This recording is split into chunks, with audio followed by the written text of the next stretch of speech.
Well, now let's talk about, I've used the term God's very good creation that he talks about in Genesis chapter 1. And what all is entailed in that very good creation. And Marj, you mentioned earlier, there are some Christians who would say that very good means perfect, that Eden was a perfect, idyllic state. Right, and therefore you couldn't have any bloodshed. That would definitely be a negative impact on who God was. It's a very good creation from whose perspective? I would argue it's from the human perspective. God's creation miracles set up a very good creation for humanity. Well, is it possible that the death of species of life that were created previous to us would be for our very good support? I'm of the opinion that that's true. We have oil on the ground, thanks to millions of species of life going extinct before us. We've got coal there and natural gas, topsoil. Things as mundane as limestone, marble, and gypsum are there because of generations of God creating, life going extinct, and he creates again. Psalm 104. We're the beneficiaries of that. It's all these great and wonderful natural resources that are in the earth for us to use in our time are there as a result of millions of years of animal death before now. Well, I'd say it's a little better than that. Like from a physicist's perspective, what we note is that our planet has been designed to carry the maximum biomass for the maximum time, which means that God has the opportunity thereby to build into the crust of the earth the maximum biodeposits. So when he creates Adam and Eve, we have the very best possible creation. Given the laws of physics that he set up, this is the best possible creation. So I would argue, yes, it is the perfect creation within the limits of the laws of physics. And you say, why the laws of physics? It's the perfect creation to achieve God's purpose in this creation. But there's a better creation coming.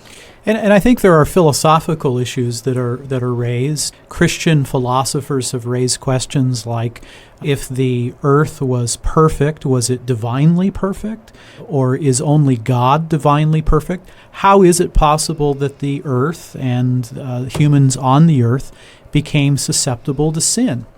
It seems to me that when we look to the scriptures, we realize that it was very good, and that it served God's purposes.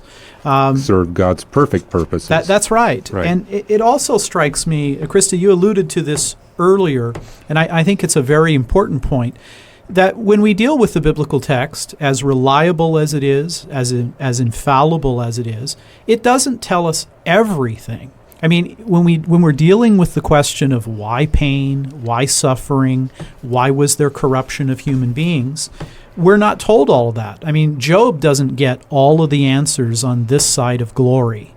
And it seems to me that what we realize is there's a certain mystery about some of God's intended purposes. That's a difficulty. As a philosopher, I'd like to have all those nailed down, but I don't. I'd like to refer our listeners to an article that was written in the first issue of the magazine Facts for Faith by theologian Brian Tom.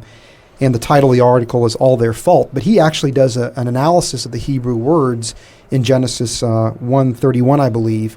And he points out that the Hebrew word there that is translated as good is tov, which actually means good, pleasant, beautiful, excellent, lovely.